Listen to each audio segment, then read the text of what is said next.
Dalam video kali ini, saya akan menerangkan tentang pengurusan mental dan emosi yang berkaitan dengan kemurungan yang terdapat dalam buku teks PJK tingkatan 4 bahagian pendidikan kesehatan. Oke, dalam video kali ini saya hanya akan memfokuskan berkaitan dengan kemurungan. Oke, pastikan selepas Anda menonton video ini Anda sudah tahu maksud kemurungan, lepas itu mengenal pasti tanda-tanda kemurungan, dan menjelaskan contoh puncak kemurungan, dan yang seterusnya, cara untuk mengurus kesehatan mental dan emosi untuk mengelak daripada kemurungan.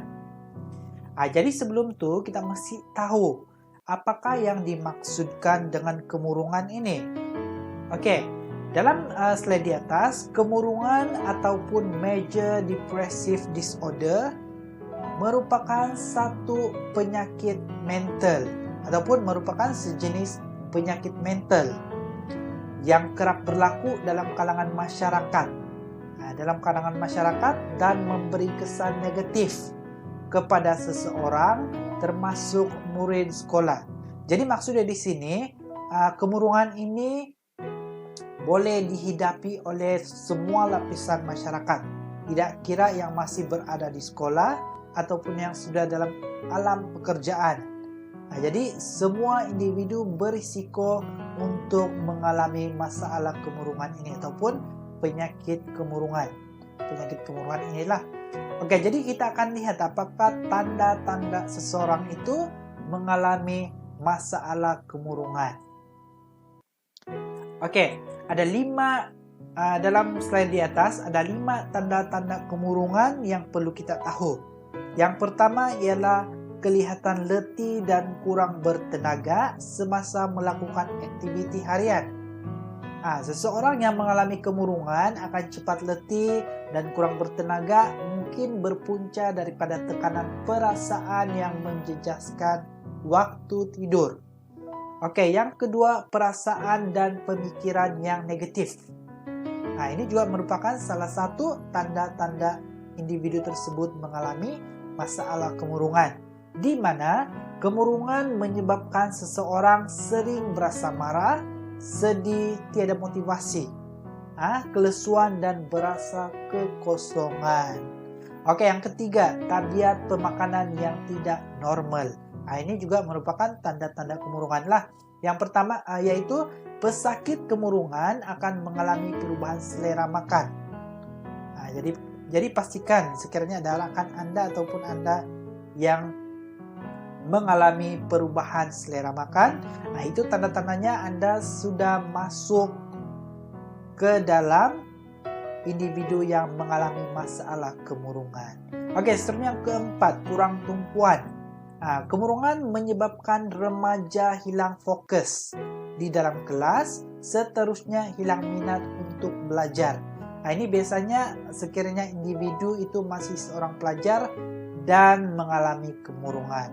Yang seterusnya, hilang keinginan untuk bersosial. Oke, kemurungan ini dia menyebabkan seseorang itu menjauhkan diri atau mengasingkan diri daripada keluarga dan rakan-rakan. Jadi ada 5 tanda-tanda kemurungan yang perlu kita tahu. Jadi sekiranya ada antara 5 tanda-tanda ini yang berlaku pada diri Anda ataupun rakan-rakan, segeralah untuk berjumpa dengan orang-orang yang Anda percayai untuk menceritakan masalah yang Anda hadapi. Oke, sekarang itu ialah tanda-tanda kemurungan. Sekarang kita lihat pula tentang punca kemurungan. Oke, dalam petikan di atas ini kita dapat lihat bahwa seseorang yang mengalami kemurungan itu dia mungkin tidak sadar bahwa dia sedang mengalami masalah kemurungan. Mereka sering dilabel sebagai orang yang gagal, tidak cemerlang, nakal, dan cepat mengalah. Contohnya, mereka sering bersendirian, menangis, atau mengalami kesedihan melampau sehingga boleh mengancam keselamatan diri dan orang lain. Oke, jadi ada 8 punca-punca kemurungan yang perlu kita tahu. Adakah punca-punca kemurungan ini terdapat pada diri Anda ataupun rekan-rekan Anda? Oke, yang pertama berasa malu ataupun rasa malu, yaitu kesan daripada sejarah hidup yang pahit atau kurang sokongan daripada ahli keluarga. Oke, itu merupakan punca kemurungan yang pertama, yaitu rasa malu. Yang kedua, kehilangan orang tersayang. Oke, punca kemurungan ini, punca kemurungan yaitu kehilangan orang tersayang ini ialah kehilangan ibu bapak secara mengejut akibat kemalangan. Oke, ini akan menyebabkan individu tersebut mengalami masalah kemurungan. Oke, yang ketiga, gagal dalam pelajaran. Oke, seorang yang individu ataupun seorang pelajar yang gagal dalam pelajaran menyebabkan rasa rendah diri dan menerima tekanan daripada ibu bapak.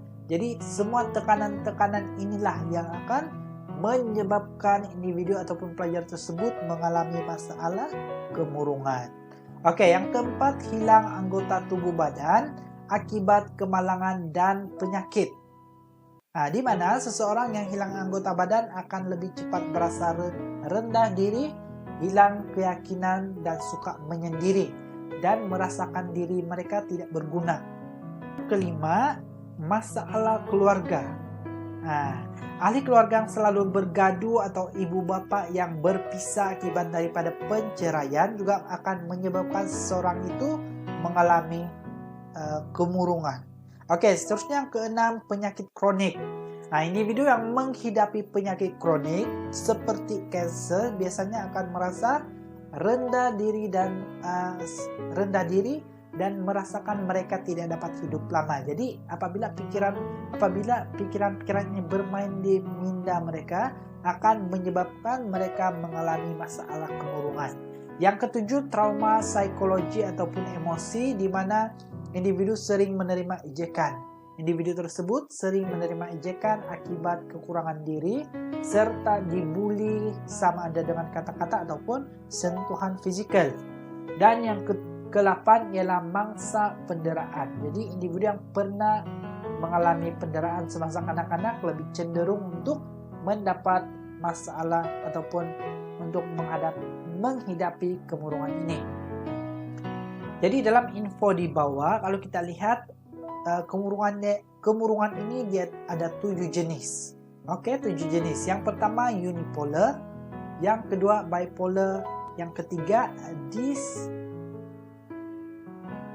dyspnea ataupun kemurungan berpanjangan, yang keempat kemurungan psikotik ataupun mendengar secara halus, yang kelima gangguan afektif, keenam kemurungan remaja, dan yang seterusnya kemurungan selepas bersalin. Jadi ada 7 jenis kemurungan yang perlu kita tahu. Kemurungan ini walaupun dia merupakan penyakit mental, tapi kemurungan dia terbagi pada 7 jenis yang perlu kita tahu. Oke, sekarang kita sudah tahu punca kemurungan. Sekarang kita lihat pula cara-cara untuk mengurus kesehatan mental dan emosi agar kita dapat mengelakkan diri daripada terjerumus ke dalam masalah kemurungan ini. Oke, ada 5 cara kita untuk ada 5 cara kita untuk mengurus kesehatan mental dan emosi. Oke, yang pertama ialah berpegang kepada ajaran agama, di mana mendekatkan diri dengan amalan kerohanian. Oke, ini juga salah satu cara kita untuk menghindar daripada mendapat penyakit kemurungan ini. Yang kedua, tingkatkan keyakinan diri. Bagaimana kita tingkatkan keyakinan diri? Yaitu dengan komunikasi berkesan. Akan membantu mengurangkan tekanan yang dialami oleh remaja. Oke, ibu bapak seharusnya meningkatkan keyakinan diri remaja. Contohnya menggantikan hukuman yang memalukan kepada pengukuhan yang positif. Oke, yang ketiga, tidur secukupnya. Jadi individu perlu mengamalkan gaya hidup sehat dengan tidur mencukupi agar dapat mengurangkan tekanan dan kemurungan. Oke, yang keempat, amalkan gaya hidup sehat, di mana individu memperoleh kesehatan fisikal yang baik melalui amalan diet sehat.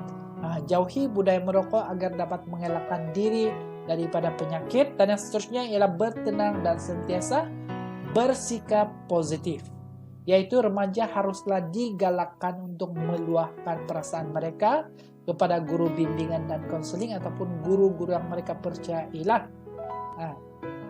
Ibu bapa, pemimpin masyarakat, dan rakan. Bersikap positif merupakan salah satu cara berkesan untuk mengatasi masalah kemurungan. Jadi dalam info di bawah, tahukah Anda bahwa penyakit kemurungan ini boleh dirawat? Lebih 80% daripada pesakit dapat disembuhkan sepenuhnya dengan rawatan yang teratur dan intensif.